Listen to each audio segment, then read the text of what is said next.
NH투자증권 투자 로그인과 함께하는 투자 일거들입니다. 저는 경희대학교 사학과 교수 강인욱입니다. 지구에서 떠나서 화성에서 살겠다. 인간을 매우 낮은 온도에 얼려가지고 실리콘밸리의 억만장자들은 수년 전부터 근로장생 연구에 수천억 원을 투자하고 있습니다. 그런데 슈퍼리치들의 행보가 수천 년 전에 왕들의 모습과 꼭 닮아 있다는 것 알고 계셨나요?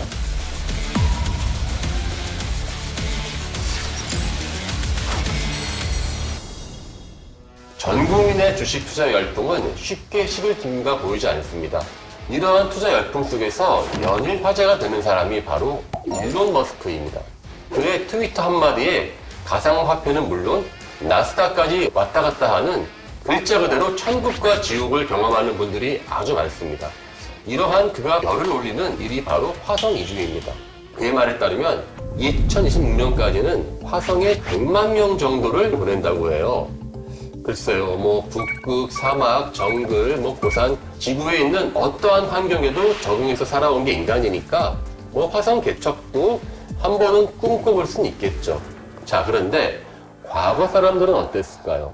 머스크가 지구에서 떠나서 화성에서 살겠다라고 하는 것처럼 과거 사람들도 이승은 어차피 얼마 안 되니까 저승에서의 삶을 내가 새롭게 준비하겠다는 것입니다.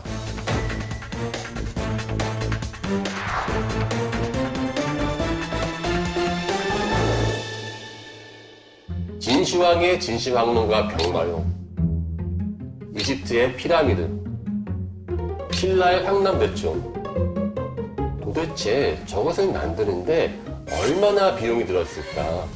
아니 도대체 저 주인공들은 얼마나 돈이 많길래 저렇게 거대한 무덤을 만들고 황금 보화를 넣을 수 있을까? 아마 그러한 궁금증이 자연히 떠오를 것 같아요. 자, 과거의 대표적인 무덤인 피라미드, 특히 그 중에서도 가장 대형인 기자의 쿠프왕 피라미드를 한번 볼까요? 결론부터 말하자면요, 우리가 고대 이집트의 기술이나 사회의 정도를 모르기 때문에 그 비용을 정확히 안다는 것은 불가능합니다.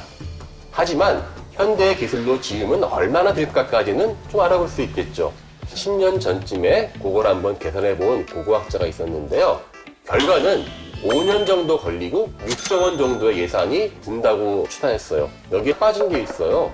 피라미드만 건설한 것이 아니라 그 내부에 엄청난 황금과 또 미라, 수많은 예술품들에 대한 그 비용은 저희가 카운트한 것이 아니에요. 자, 대부분의 피라미드는 다 도굴됐거든요. 근데 도굴이 안 된 투탕카멘 왕의 미라는 3개의 숨금관으로 쌓여져 있어요. 그리고 유물들에서 나온 전체 황금의 무게만 약 100kg이 훨씬 넘어요. 그러니까 그 엄청난 세금과 장인들의 월급, 아마 이런 걸 다 계산한다고 하면은 지금부터 머리가 아파지는데 지금 돈으로 봐도 수십억 달러, 많게는 100억 달러대가 넘을 수도 있다는 그러한 말들이 나오는 겁니다. 그런데 이게 지금이 아니라 5,000년 전에 만든 거잖아요. 그러니까 아무리 이집트가 지금은 모르는 고도의 기술과 노하우가 있었다고 해도 비용은 지금보다 훨씬 더 들었겠죠. 아마 이집트라고 하는 나라 예산의 상당 부분을 쏟아부었을 것입니다. 근데요, 정도의 차이는 있지만 이렇게 엄청난 양의 재산을 갖다 넣는 것은요, 세계 공통입니다. 우리나라 같은 경우는요, 특히 다이아나 신라가 무덤에다 많은 것을 넣었어요. 신라는 황금의 나라라는 말처럼 금광과 같은 화려한 황금들을 무덤에 넣었습니다. 그 왜 이렇게 죽음 뒤에 자신의 자리에 그 많은 돈들을 넣으려고 했을까요? 그것은 일론 머스크가 화성에 투자하는 이유와 같은 맥락입니다. 예컨대 유라시아 초원의 이모민들은 대부분 30대에 다 죽어버려요. 50대를 넘기는 경우는 거의 없습니다. 즉 삶의 전성기에 갑자기 죽음을 맞이하는 게 대부분입니다. 그래서 죽음 이후의 삶에 더더욱이 집착을 했을 수밖에 없겠죠. 저승에서의 삶을 내가 새롭게 준비하겠다는 것입니다. 그래서 틈틈이 자기 무덤에다가 투자를 하는 것입니다. 요즘 말로 하자면 이제 슈퍼카를 한 대 사면은 아예 2대를 사가지고 한 대는 무덤에 넣어두는 식으로 계속 준비를 하는 것이죠. 내가 죽고 난 다음에 저승에서 이 모든 것들을 쓸 수 있다라고 생각하는 것이죠. 지금 생각하면 이런 생각이 참 어이없잖아요. 자, 그런데 그 당시에 사람들이 볼 때 이집트의 피라미드는요, 지금도 밝혀내기 쉽지 않은 당시의 첨단 기술을 이용해서 만든 기술의 집약체로 무덤을 만들었습니다. 아마 지금 화성에다가 날리기 위한 그 수많은 첨단 기술들만큼이나 그 당시의 최고의 기술이 무덤에 들어갔겠지요. 어리석다 보시면 안 됩니다. 인간들의 허황된 바람, 그런 것들이 사실은 우리의 과학과 기술을 발전시켰거든요. 그렇게 본다면은 화성으로 간다는 것이 실패할지 성공할지는 모르겠으나 그와 같은 노력이 우리의 과학과 기술을 발전시키겠죠. 아마존의 창업자 제프 베조스는 생명공학회사 알토스랩이라는 스타트업에 투자를 했습니다. 유전자를 마치 컴퓨터 프로그램처럼 편집해서 사람의 노화를 방지하거나 심지어 다시 젊게 만든다는 게 이들의 목표입니다. 또 일론 머스크와 함께 페이팔을 만든 피터 틸은 냉동인간을 연구하는 알코르 생명연장재단과 사후 냉동 보존 계약을 맺기도 했습니다. 사실 이렇게 인간을 매우 낮은 온도에 얼려가지고 거의 영구적으로 보존시키는 방법은요, 1960년대에 이미 개발되었습니다. 자, 그런데 이게 음식물로 얼리는 게 아니거든요. 사람 몸이거든요. 아직까지 인체를 손상 없이 해동시키는 기술은 개발되지 않았고요. 또 해동된다고 해도 살아날 것이라고 하는 희망이 과연 맞는 것인가? 대부분 사람들은 거기에 회의적입니다. 이처럼 얼핏 보면은 공상과학 영화 같은 그러한 기술이 왜 슈퍼리치들의 사이에서 돌고 있을까요? 왜 그들은 수조원들을 퍼부으면서 영생을 향한 희망의 끈을 놓지 않고 있을까요? 저 같은 고고학자에게는요, 이건 너무나 익숙한 모습입니다. 과거로 거슬러 올라가면요, 그와 같은 꿈을 꾼 사람들이 너무나 많거든요. 천하를 통일하고 중국사에서 가장 큰 영향을 미친 중국 최초의 황제 진시황. 그는 모든 것을 얻고도 유한한 삶이 아쉬웠겠지요. 그래서 서굴이라는 방사에게 엄청난 돈을 하사하며 불로초를 구해오라는 명령을 내립니다. 이 서굴에게 엄청난 돈을 투자해요. 어린 남녀 수천 명을 데리고 동쪽으로 가서 불로초를 구해오겠습니다. 왕이시여, 조금만 기다리세요. 하고 안녕 갈게 하고는 다시는 안 돌아왔습니다. 예, 이렇게 서굴은 중국 역대 최대 사기 사건을 남깁니다.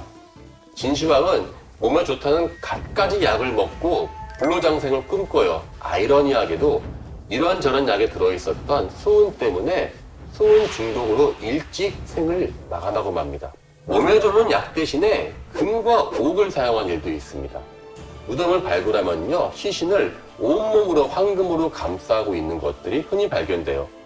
황금으로 몸을 감싸면은 아마도 부패하지도 않고 영생할 것으로 기대한 모양이에요. 아주 고급으로 온몸을 감싼 사람이 발견되었는데요. 한나라의 유승이라는 왕족입니다. 금실로 꿰맨 옥으로 몸 전체를 감싼 금무 오기가 발견되었어요. 원래 중국에서는 사람이 죽으면은 몸에서 기가 빠져나간다라고 하는 도가 사상이 생겼죠. 그래서 사람이 죽으면요, 몸의 각 구멍들을 모두 옥으로 막는 풍습이 있었어요. 그러면은 기가 안 빠져가지고 사람이 안 죽는다. 근데 뭐 그렇게 한다고 사람이 안 죽습니까? 또 죽어도 또 금방 부패하죠. 그래서 온 몸을 옥조각으로 덮는 거예요. 그리고 몸만으로 부족하다. 그래서 불멸의 상징인 금실로 옥조각들을 다 꾸며는 거예요. 요즘도 옥장판 좋아하지 않습니까? 예. 근데 옥장판을 넘어서 아예 죽어서까지 온 몸을 옥으로 덮겠다. 야, 이거 엄청난 비용과 노력이 들어갔을 거예요.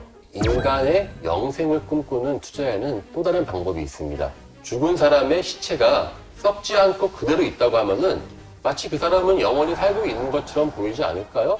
아까 제가 이야기했었던 냉동인간들 같은 모습이에요. 이집트에서는요, 현재의 냉동인간처럼 시신의 모습을 그대로 보존해서 영생의 꿈을 이루고자 했어요. 바로 이집트인들의 매장 풍습인 미이라인데요.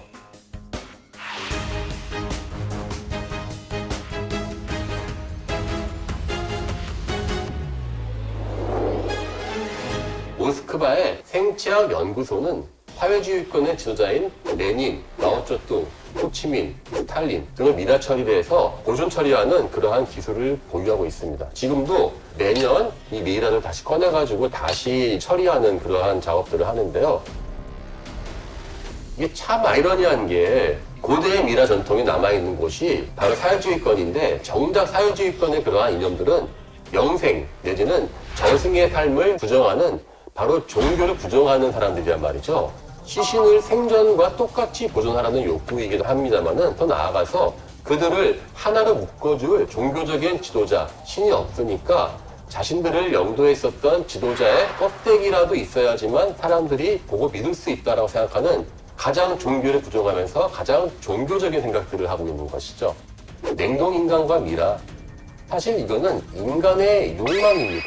미라가 되어서 다시 살아날 것이라 믿는 것과 냉동되어 있다가 해동되면 다시 살아날 것이라 믿는 것은 결국 같은 이야기죠. 물론 요즘의 냉동 기술은 달라요.